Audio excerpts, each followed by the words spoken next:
Hi, I'm Anna if you're new here, and welcome to my car. Right now I'm actually sitting in the parking lot of my old middle school just because I was on my way home and figured it might be easier to film here. Today we're going to be talking about my 2020 in review. Now I know that 2020 was a year. I feel like that is just a cliche by now of like, ooh, 2020. And I know everyone's experience was a little bit different, so I just thought I'd share mine too. So that maybe if you had a similar experience as me, you can relate. No, you're not alone. Now, I don't really have a plan for this video. I figured I would just kind of talk and then see what I can edit together. And so I wanted to start by just walking through kind of the months of 2020 and what happened, some notable things for me. I'll be inserting pictures, maybe some videos throughout, just to spice things up a little bit. So starting in January, 2020 had a great start. I feel like a lot of people felt this way, that there was a lot of momentum going into 2020. I was a happy, thriving girl. I actually spent New Year's at Passion in Atlanta, which was incredible. It was so fun. And while at Passion, I felt like I had great friends. I felt like our friendships kind of deepened and grew at that. And then I was just so ready to start spring semester with this momentum of friendship, of group, of just feeling on fire for life, for purpose. And spring semester really did start off to a great start.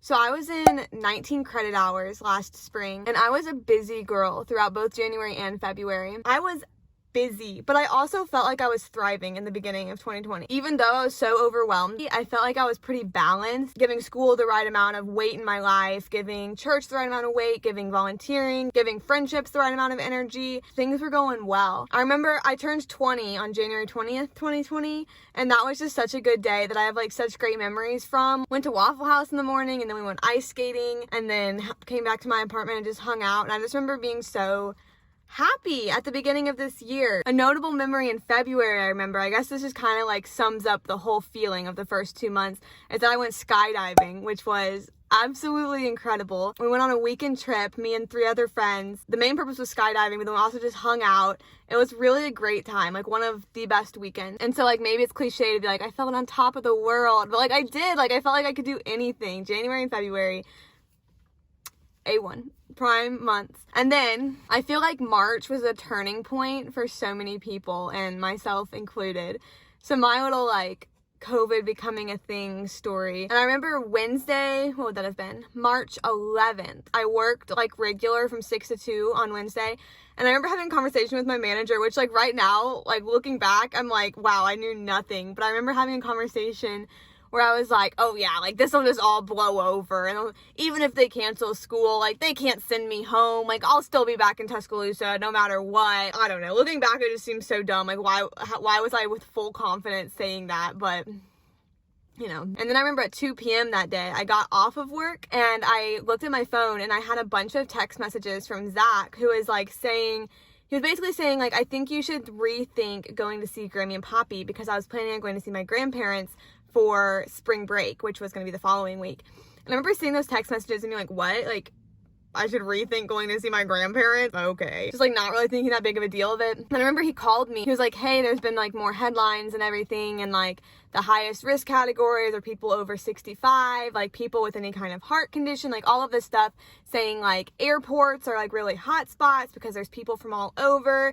And it was just this whole big thing where all of a sudden I was like, oh my gosh, like I might have to change my spring break plans because of this coronavirus. And then I got home that day, started to feel really panicked. I started to feel really anxious. And I was actually planning on leaving to drive to Atlanta the next day to go to the airport to fly to Colorado to my grandparents, and was thinking like, I can't be here another second. I think maybe coronavirus had been officially declared a pandemic at that time. I fled Tuscaloosa. I packed up everything that I thought I would need for spring break just really fast, put it in my car, didn't even get gas, and just took off to Atlanta just because I wanted to be like in the place where I was going to be. So this is all still the same day, Wednesday. And on that drive, I remember by the time that I had gotten to Emory, where Zach goes to school, it was like 5 minutes before I arrived, they had all gotten an email saying that they had like 9 days to move out for good. Like they had to turn in their keys, rooms empty. So they were freaking out whenever I got there. Like people were crying. And I remember being like, what is happening? Like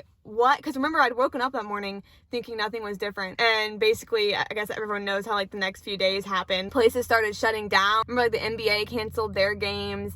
I canceled my flights to see Grammy and Poppy. Alabama emailed us that we were going to have the extended spring break.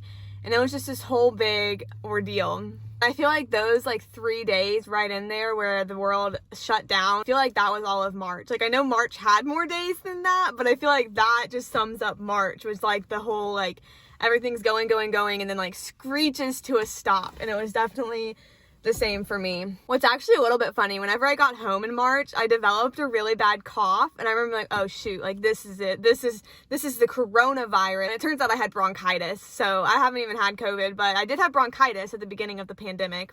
And so eventually I ended up back home for obviously quarantine, just those months from April, May, June, July, half of August. I was home all of that time. April was doing college at home, and that was obviously weird. There was the Zoom classes. There was professors essentially just like canceling assignments. Hope you're doing well during these challenging times. And then like just school felt fake. But it ended in May. In May, I honestly don't have many memories from. I feel like each day was kind of the same. And I think I just like hung about. I do remember in May, we drove back to Tuscaloosa to move me out officially. I remember walking back into my apartment that I lived in for the school year and had moved out of, and feeling like I was like in a movie where someone like stumbles across an abandoned building, and you're like sifting through the stuff and the dust and being like, oh, they left in a hurry. Like that's what I felt like. I remember when we walked in, everything was like covered in dust. There was actually a dead cockroach on the kitchen counter, which was disgusting. And it was like strewn across our dining room table was the Alabama like student newspaper, the Crimson White, and the headline was something about like COVID takes over the world. Like it was like something big and dramatic like that was the headline, and it was just like thrown onto the dining room table. And it was just weird to be back in that apartment. But we moved me out. We drove 9.5 hours, moved out that afternoon, and then woke up the next morning and drove 9.5 hours back to Missouri. I definitely remember when George Floyd got murdered, and obviously my experience throughout that time isn't one of much importance, just because it didn't personally directly affect me the way it does for some people. It's always hard to get yourself like off of your own little pedestal and recognize my experience and my voice aren't the ones that matter. So I just remember in May like balancing needing to be up to date with the news because I felt like I had an obligation to do so, while also trying to balance the whole mental health and the whole like not overwhelming yourself with it. It's hard to take a step back whenever I feel like taking a step back would be apathetic or like be a luxury that not everyone can have. So that was definitely something just like kind of that spread throughout the summer. Trying to be involved, but trying not to be so involved that I feel self-important. That was kind of a tough little spectrum to follow along, or tough to find where on the spectrum I should fall. And then in June and July, I took summer classes this year. And so that was 18 credit hours over the summer, which honestly was a lot. So I did classes, I nannied for 2 boys most of the week. And then I saw Zach occasionally, and that was basically it for summer. I remember summer was kind of tough because at that point, a lot of my friends from Tuscaloosa had returned back to Tuscaloosa, like from their hometowns.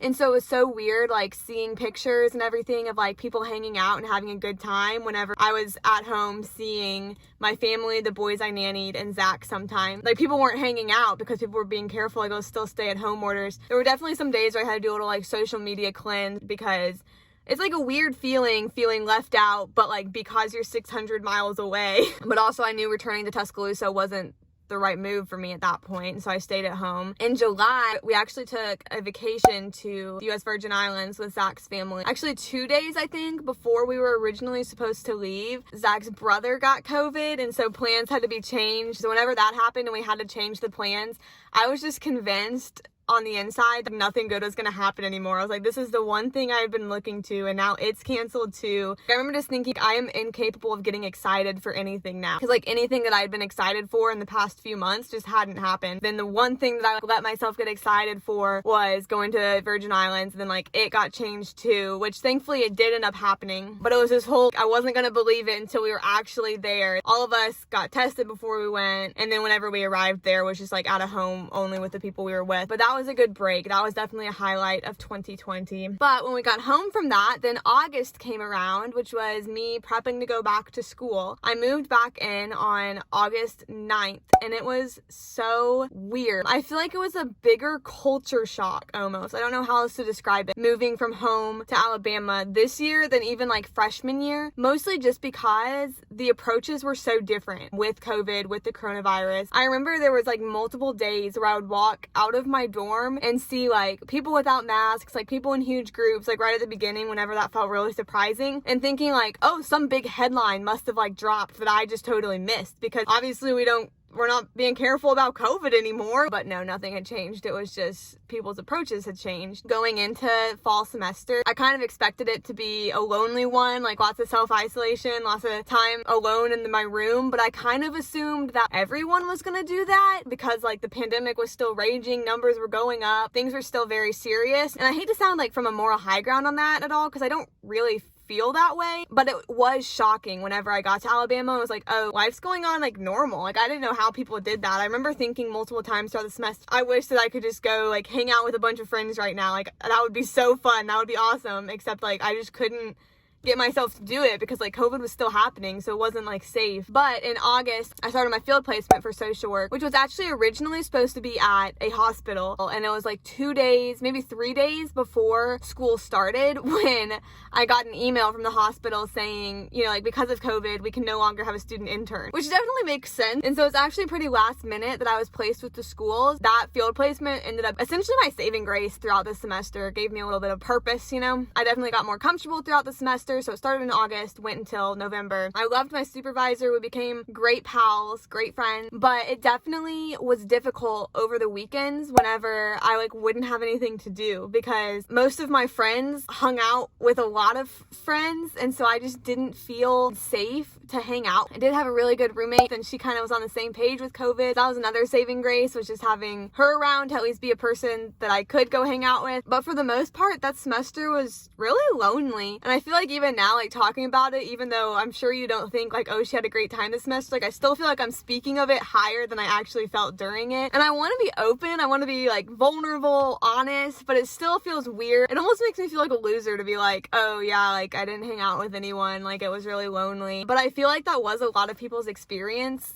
throughout college this semester, which is why I want to speak to it and just like say it how it is for me. Like it kind of sucked, and I wish it didn't, but it definitely did. I think especially just because people in Alabama just had a different approach to COVID, and so it wasn't like, oh, we can hang out and be safe about it. It was just like, oh, we're just gonna hang out like normal, which then is like, well, of course I'm not gonna go, but like part of me still wishes I could, but like I can't. Like it was just such a moral like battle. I was able to visit home in October. I surprised my family and Zach actually. I tested negative before I went home because I want to make sure not to spread anything, and that definitely gave me a little boost to get through the rest of the semester. But I was very glad to be home for Thanksgiving whenever I did come back home in late November, which is bringing us almost to the current day of just being at home now. I got my wisdom teeth out right when I got home. I feel like that was kind of an event, not really. And now I'm just kind of living day to day, not doing much. And it's just so interesting how different I started this year versus how I ended this year. And I guess that can be said for a lot of years, but also just feels kind of on steroids for this year. Hi, Editing Anna here to explain the setting change and energy change that's about to happen. I went home to get one of my old journals because originally I was going to walk through my New Year's resolutions, and then I realized that was boring, so I'm cutting the footage. But that's why I was in my car and I'm about to be in my basement. I don't know, it's kind of weird just looking back at the beginning of this year, just because obviously this is true for any year, but like we just had no idea at all what it was going to be like, what it was going to look like, what it was going to entail. And it's weird because like struggle builds resilience, and maybe at the end of COVID, after some years have passed and we've all healed a little bit, we'll look back and be like, oh yeah, like I can really go through a lot. But I feel like right now the kind of general thing is that like the world is just so different, and now it's like the new normal being so different. But I don't know, I don't really feel like I'm like thriving on the other side of it. I feel like I'm just kind of rolling with the punches. I am curious if other people's 2020 reflections are kind of similar or different. I don't know, but this is my experience. These were some of the things that happened each month. Some things were really good this year though. It's definitely one for the books, which I know a lot of people will say. It definitely is one for the books. But thanks for watching this video. I know it's pretty self-focused, but I just hope that maybe by sharing my experience that it can validate some other people's experience, or maybe I'm the only one who has felt this way. But subscribe if you haven't yet, and I'll see you next time.